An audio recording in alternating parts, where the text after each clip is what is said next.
I'm Naya, and on behalf of And Still the Waters Rise, I thought I'd offer you guys a little bit of inspiration. Hopefully this will get you through the week, and maybe even through the rest of 2015.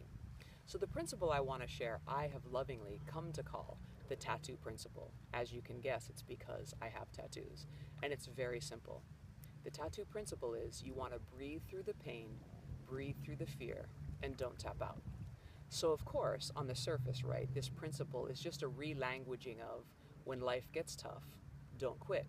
But on a much deeper level, this principle is really about when you want to move yourself from a lower station to a higher station, when you want to move from the mundane to the sacred, when you want to, let's say, change your life from just working a day job to following your calling, living to your highest potential, the universe has an interesting way of also making you face your deepest fears, and sometimes you even face physical pain.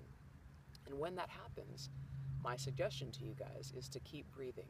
Breathe through that pain, breathe through the fear, and don't tap out. Now in my own life, I've been using this principle in very concrete ways over the last 15 years.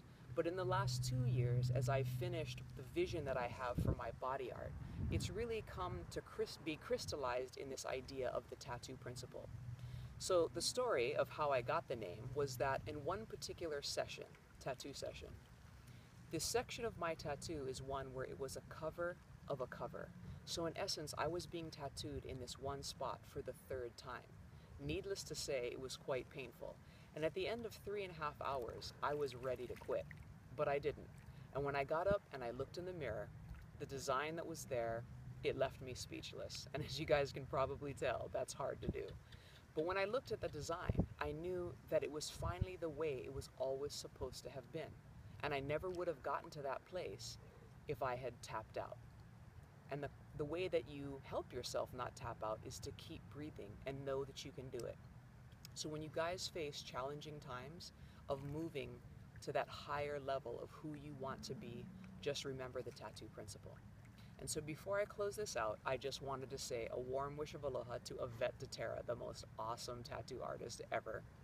I also wanted to send my aloha to all of those standing in solidarity for Mauna Kea, for all sacred and storied places across this Pai'aina and across the globe. And I also wanted to say mahalo to my hoa, my personal friends who have stood by me through the last 2 years, many of whom have gone through their own very deep and personal challenges. You guys are an inspiration to me. So to all of you, just remember, keep breathing and don't tap out.